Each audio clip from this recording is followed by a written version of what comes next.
Hey and welcome. My name is Andy Lenguba from SABC Sport. We're here with the Redbull Roots, and the setting is the presidential suite of the South Sea Sharks Stadium. When you look outside, it's where dreams are made. When you look outside, sitting from here, it's a bird's view of many a hopes, many a dreams that get made through these very windows behind us here, which you can't see, unfortunately. But if you do get a chance to come here and you do look out, there's some talent you're going to see that's sitting on these very couches with me this afternoon. Siya Kolisi, before I introduce anybody, if you're looking around the room and you're wondering what that smell is, please lift your feet. There you go. So occasionally when you see Babala drift off, you know exactly what the problem is. Ladies and gentlemen, let me introduce you to everybody that's here with us. Don't they? It smells like grass. Captain, of course, Siya Kolisi is with us. Appreciate it. It's always a great opportunity whenever we get a chance to talk to you.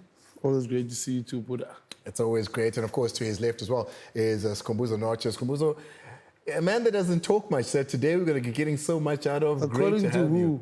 I tell you, You haven't seen him in the changing room, definitely. He's our lead singer. No. He's our lead singer. Nah? He starts the music? Yeah, he starts the music. Not even Ukwicho. Ukwicho is music, but it's not just any music. Chant. Defend yourself. Yeah. No, there we go. Chant. Talk to him, Chant. What's your favorite? Ukwicho. Yeah. Sure.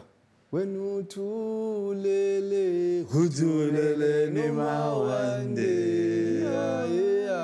I'm sorry, we'll stop there. I know you will continue the whole thing. That is awesome. And of course, to my right, she is the rose amongst the thorns that you see here. Absolutely fantastic in everything that she's been able to do. Ladies and gentlemen, Baba Lach, are you up? I'm very well, thank you. It's so lekker to speak to you. It's great to be here. It's great to be next to you, even.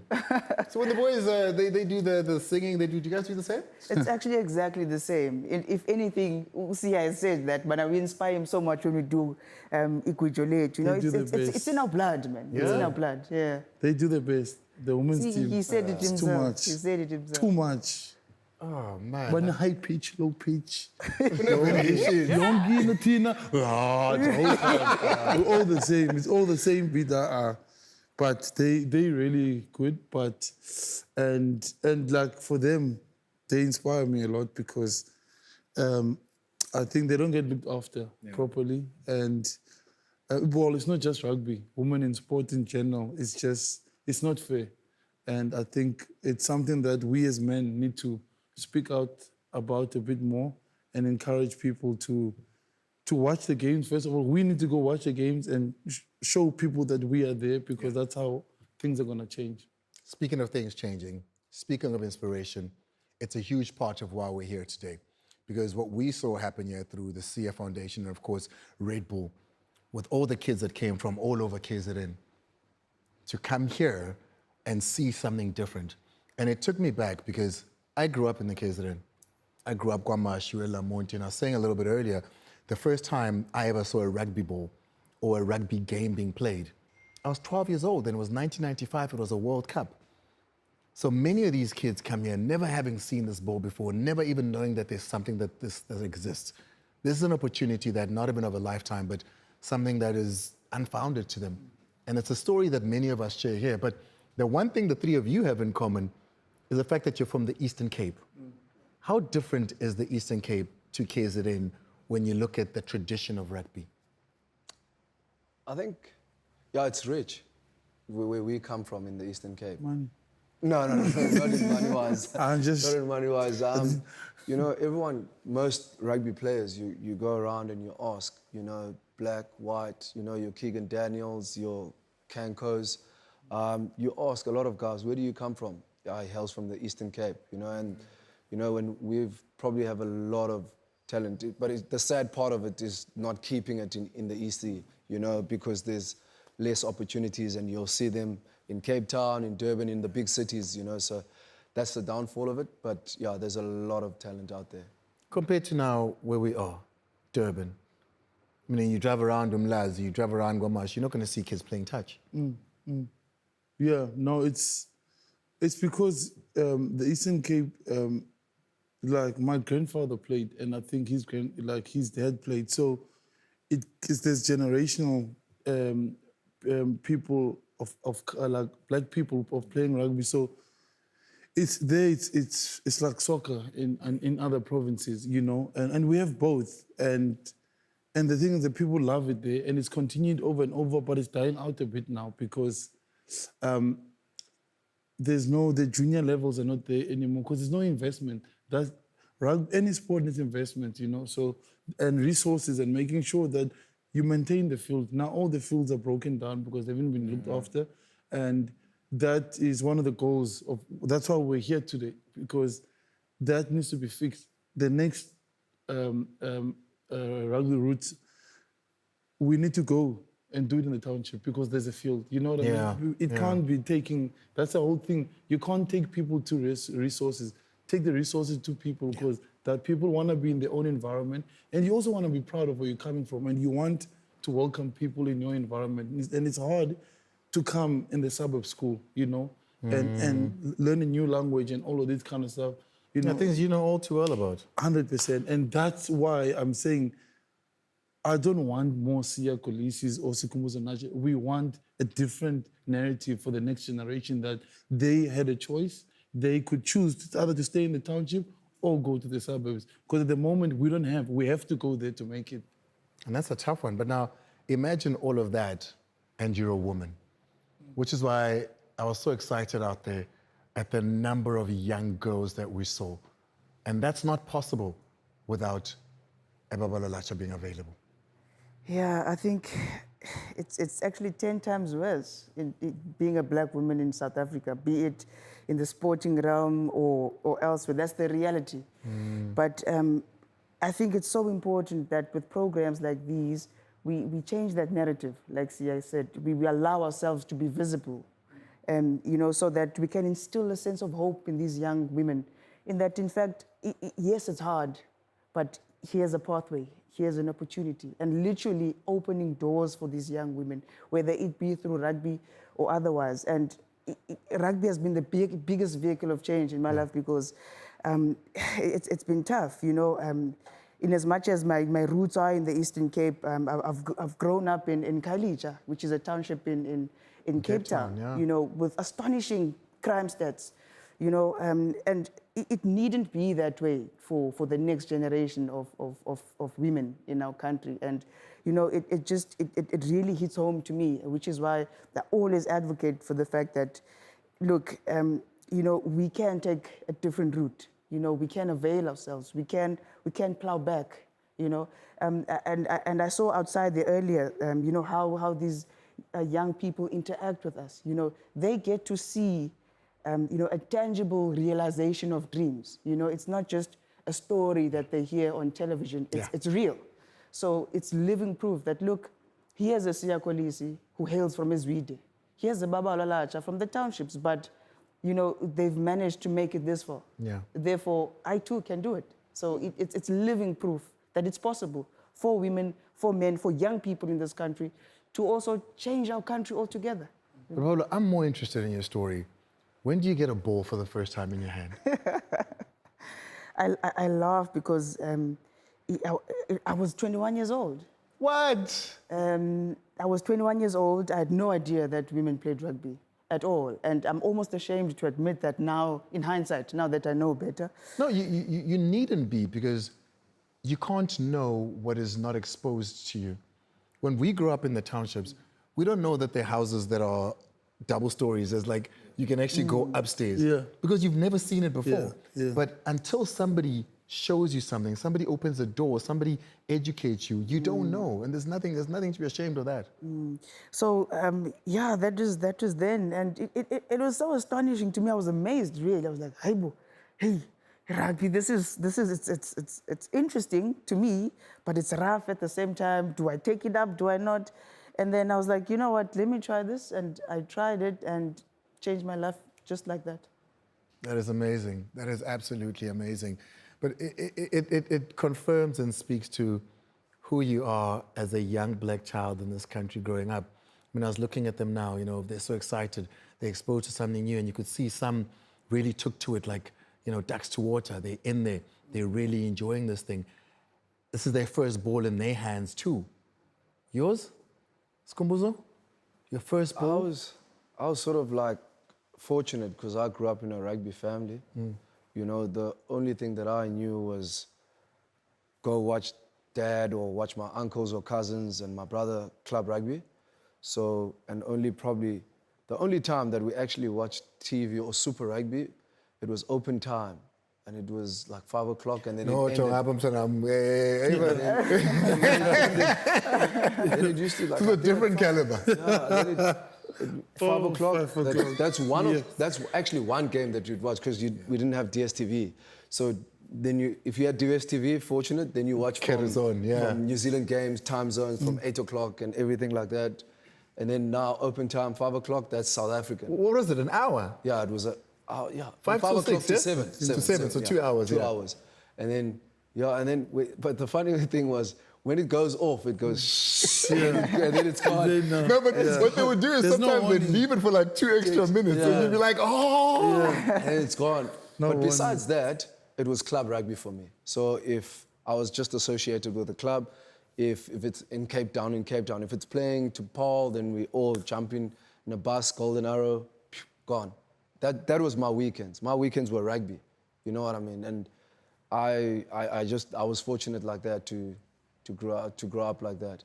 In 95, it was just Chester. That was the only reference point. But in that, and as heroic as that was, Chester wangateti ubengakhulumi. You know, now I've got surnames that ring true to me.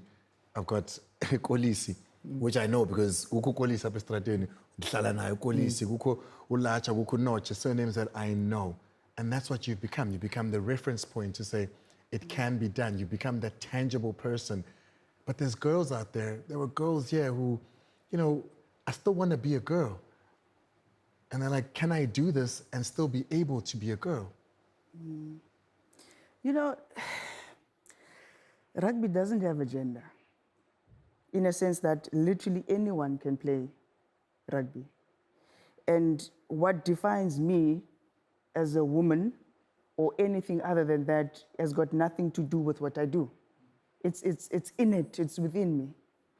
And I think that that's the biggest, or one of the biggest stereotypes that face women in sport, is that, you know, we are so overly scrutinized about how we look, how we walk, how muscular we are, how strong we are, instead of celebrating those attributes.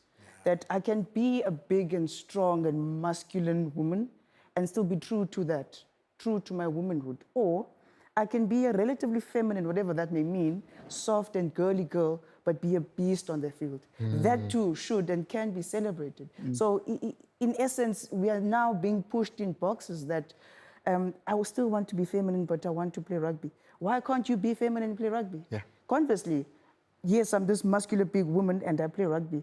Be just that. You know, if anything, I always make reference to my favorite, Ukasta Simenya. Yeah. She was so good in what she did. A beast. And she revolutionized track and field altogether. But it's that acceptance then that's the problem within our society, because we are so boxed into these categories that, you know, you have to be this or you have to be that. Yeah. And I would love to instill this in young women, that be true to who you are. And the one thing that the three of us here will never understand is that it's more difficult for women in sport in general. And that's why you were making the big appeal to say they need to be equal. I mean, I remember watching the Cricket World Cup in Ababalwa, and you know, the women that had just given birth, there are women that couldn't be there because they're pregnant, et cetera, et cetera. There's a lot more challenges that you were encountering from women on the field that you understand. No, for sure, 100%. You know, I think that women deal with so much more. You know, especially at grassroots level. You know, there are things like period poverty, where young girls can't go to training because they need something as essential as a pad when they're on their periods. They can't go to school, they miss out on school, they miss out on days in school, which then puts them on a back foot. So which is why I became one of the directors with my good friend Siv Ngesi of an organization called the Menstruation Foundation, in partnership with O Graceland, on which I serve as a board member as well, which is a place of care for young women transitioning out of foster care. Because once you reach the age of 18, government requires you to leave foster care, but where do you go? So we've created that space as well. And I think in order for young women to excel in anything, the basics have to be covered. You know, we must put an end to period poverty, and it's very, very close to my heart that we ensure that the basic necessities of young girls are taken care of before we can expect great performances from them. And we have to be sensitive to that. We have to embrace that, because I think that's what make women women. That's absolutely amazing, and it's not something that, you know, we think of. It's not something that is top of mind. You're thinking, if I provide facilities, it's going to be all great, but there's a lot more to that. You speak a lot about hunger as well. If I'm hungry, the last thing I want to do is go running around in the field playing rugby. Yeah. The last thing I want to do is going around tossing a ball all day. So there's a lot to tackle with what we're doing here that goes beyond just the playing. There's a psychological part of it as well. There's a point where I must talk to you and understand you first.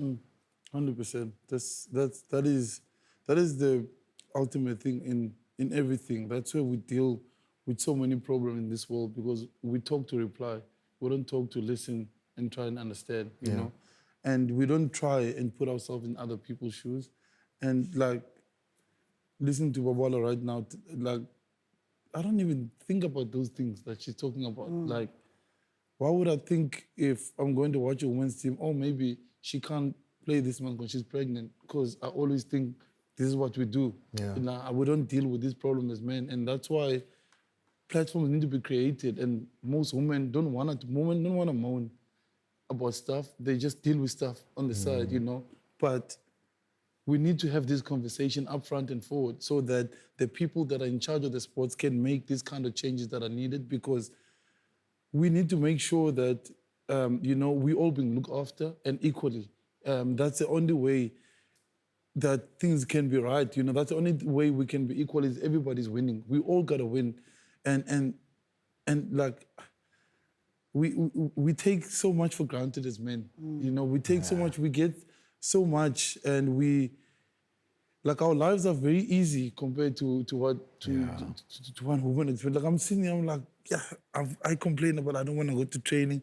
There's no water or there's no this, you know. And I know this thing you're talking about, kids at our school. I mean, I remember seeing kids going through that process at school while they're cleaning in the classroom, and people can't afford those kind of stuff. And that should be a basic right. You should have that, you know. And the other countries that do those things, why can't we get inspired about those things and make sure that you want the kids at school? We say the children are the future of our nation, but how can they be thinking about being the future of the nation if they have to worry about these kind of things? You know, basic rights. And that's the problem here.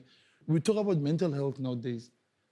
Where would I have known I've got mental? I've only found out now. I'm seeing someone now about all the things that I face in the community. Where must my mom know? Where must my dad know if they grew up exactly the same way as me? That's all they know. 100%. And where are they gonna think of time of going to go get me help if they don't have money to buy me food? Where are they gonna get the money for that? So all of these things we can't get right because people just don't have food. They don't have basic human rights. So that's all they're trying to fight for, you know. And we need to be, especially us men, we need to be careful of what we're fighting for. You know, we fight for a lot of stuff that's not needed. You know, we need to fight for spaces that make us better as men. You know, space where we can heal, where we can talk, we can communicate, which will make us be able to take away all the stuff that's heavy on us. It makes your heart, make it a little bit softer. And then we can see when women talk about stuff that men, this is what we need. Men, treat us this way. Men, stop lifting your hand. And we can also learn how to talk, because when we talk to each other as men, if we disagree, we're going to end up in a fight. That's how I grew up, you know. And then you take that talking to a woman. You're talking to a woman know how to speak. You get upset and you get irritated and you lift your hand. Because it's all you know. That's all you know, because that's what you saw at to another home. man. It's what you saw outside in the streets. 100%. And nobody's going to stop you, because we all say in the township, mind your own business. And you walk past. Those are the kind of things that we need to change going forward. And they're not all sports related, but sport is not everything. Impact 100%. what happens in sport, or what doesn't happen in that matter. No, 100%. And it's all those things that we grew up learning. And that's why this world is the stuff is made for men. The way we treat women, the way we look at women, they need to be in the kitchen. Those days are gone. My wife can do everything that I can do. My wife brings money. I've seen home. Rachel, I believe you. Do you understand? Do you know what I mean? So Even better. the times have changed that we can't box people. You know, you can't. It's the same. These things. People can say we can't swim. This is stereotyping. I'm swimming. My son is swimming. Those days are gone now, and it should be the same in gender too. We forget that. We think, it's just in one thing. All of those things, we've got to break all those chains. It's a new world, and we must start living that way. We as sports people, we see it. It's so easy for us because we're all fighting for a common cause, and it's a smaller group. Yeah. We can talk those talks. We started there. You take it to your friends. You take it to your community, and that's how these things change. What's important is representation. Because I saw Chester. Chester never came to me, never came to my house, never came to my school. But the fact that I saw Chester, I knew that this was a possibility for someone like me. All the kids out there, all they need to do is see in magazines, see in newspapers, see on televisions that there's a Skhumbuzo out there. So Skhumbuzo, by just doing what you're doing and doing it well and representing and really kicking butt out there, that also is enough. Yeah, I think it gives hope. You know, I think it gives hope to a youngster.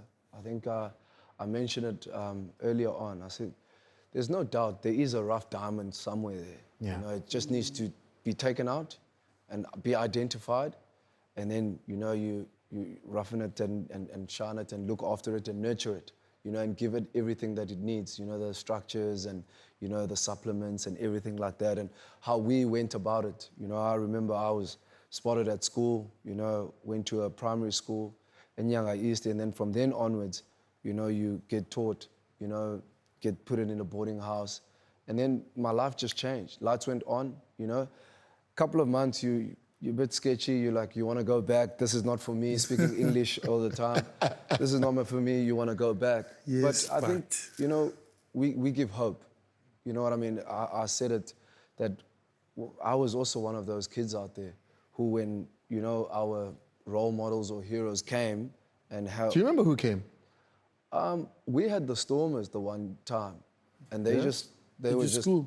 No, not at our school, at our rugby club, at a local rugby club, and they just came to come and train, and then you were like, yo, you know, these guys are wearing nice boots and everything like that, and you wanted to be a professional rugby player, you know what I mean? And then from then onwards, That is and I amazing. speak about it like even him, he was my senior at school, Yeah. you know what I mean? And he sort of gave me hope of like, geez, I've watched Sia from under 16 when I saw him the first time when he came to my school. Yeah. Because that was the first time I was in Our school were rivalries. rivals. Yeah. We So beat his them school all the came time. to What is my it? school, and I Is was this like, when you had Beat grade? them. Yeah, let me finish. We beat them. in my year, My year. in his year, in Thank my you. year. They won So in their yeah, year. so It's a big thing. yeah. Big thing. So when I watched him go through the age groups, and then finally he made it to the box, Yeah. and then you're like, geez, man, this guy, I've been tracking this guy since he was 16, and now he's playing for the Springboks, and you're like, there's a bit of hope there that I can also come from, like I can also make it, you know what I mean? So it's things like that that gives hope, and I hope that we gave them hope today. I mean, I think it surmises and it puts together everything that we're here for. If you're saying to me, they came, they trained, you saw them, and that inspired you, and one day you played with them, these girls here today walk away with the same thought of you. No, it actually gives me goosebumps just by thinking about it. Yeah. The type of power that we yield, in a sense that we are able to influence positively. We're able to leave a mark on an individual and on groups of people, so that they too can then go out and be almost enlightened people, hopeful people, aspirational people. Because I think that if anything today was about that, is to plant a seed of hope. It will sprout somewhere. That's brilliant. I absolutely love it. Sia, I know this is not the end. You're doing a lot as Rita as well. What are you doing? Yeah, so we work with sport and education, so we help in schools too. At the foundation, we try and tackle all the challenges that I faced when I was young. So we didn't get meals, you know, at your home. So at school, we always got irration. You have to explain what that is. Yeah, irration is You come to school, there's powdered milk, they pour it in water and then they stir it, and then you have a slice of bread, but they cut one slice like this thick. What did it have? Peanut butter? Peanut We had butter, and jam. and jam. Peanut Jam. butter and jam. And You see, it all would the stick in your mouth. Yo, you chew for days. I'd sit on the top there. Milkshake. And hours, because that would be my only meal for the day. Yeah. So the kids that have lunch, you know that I have, I would ask them, so I would have a whole loaf by myself, but I was so embarrassed. I would run to the back of the school, because those are the poor people that eat that thing. But I didn't care. I take it and I go to the back of the school and I lay on the grass. I have my moments and I just eat it and I kick. You know when you're so happy, you kick Look at your the feet. smile on his face. Like those memories are coming back. I remember it, those late. I was so happy, and then I've got energy to take the day. That one meal will carry me. I must do school, because it's early in the morning. You get it. Schoolwork, then I do homework at school, then I go to training for my school, then I walk to go train for African Bombers. I stay there until 6 o'clock at night. I watch the first team train, and I become their water boy, and I say, I loved rugby, and I still do. Sit there and watch, and my hero, or the first person I saw, was Butsoli Kibilika. He stayed. Oh, yeah. He stayed.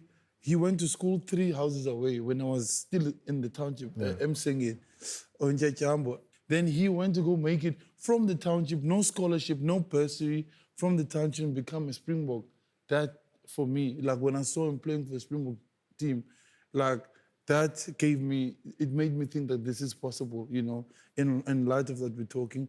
And then the foundation, we also work with gender-based violence. I think it's the biggest pandemic and the longest pandemic we've ever had in our country. And I know men don't want to talk about it. Men don't want to address it. When I post on social media about gender-based violence, men don't like it. Men don't reshare it because men think it's not... It's a mirror. Yeah. I think I also thought about it like that, you know. I think people feel guilty, or I don't know what it is, but we need to talk about it, and more men need to talk about it. And yeah, we're working on that too. And yeah, there's so much more. We're starting a new thing, a new event with the kids in my school. A couple of different schools. They're gonna do extra after school, you know, events with them. It's called Sia Pakama. My mom's name is Pakama, and then Sia, so they put it together, Sia Pakama. She was a survivor of gender-based violence, and you know, it was difficult. I was too young then, but I remember all of it like it was yesterday. So, so I like to do things that mean something to me, and by the social issues that I take on, it's because they come from my own experiences, so it's more authentic for me to speak about them. I'm speaking about the experiences, but that doesn't mean what she is doing is not important to me. But she's a better, and what I would love to do is collaborate with her if I can offer any help and do that, because there are many social issues in our countries, and there's a soldier for each fight. And I always say, just because we are fighting for different issues, that doesn't mean I'm your enemy, you know, because at the end of the day, we are all fighting to make South Africa better. I can fight my fight, and if I win in this fight that I'm fighting, I'll go join her. And then we go join the next one. That's how we can always stand together, even though that we've got different views or we're fighting different things. But at the end of the day, if South Africa is our is the main thing, is our number one goal, we all know that we're working towards that. I think that's enough said. I think we've had so much wisdom that's come out of this, so much knowledge that has come out of this. And I appreciate you guys sharing your stories, telling your journeys, because the kids that we saw here today are but mirrors of who you guys used to be. You know, being given that one shot, being given that opportunity, seeing those that are where they want to be.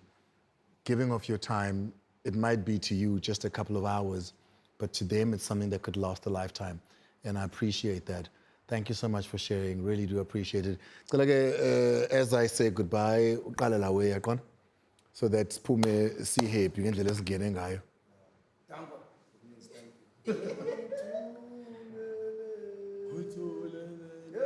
That's going to be the background of my exit as we get out of here. Thank you so much for being part of this connection. Of course, proudly brought to you by Redbull. The Redbull Connect was looking to get into the issues of what you as young people go through. Why is it that you look at those that are in front of you and think it can't be you?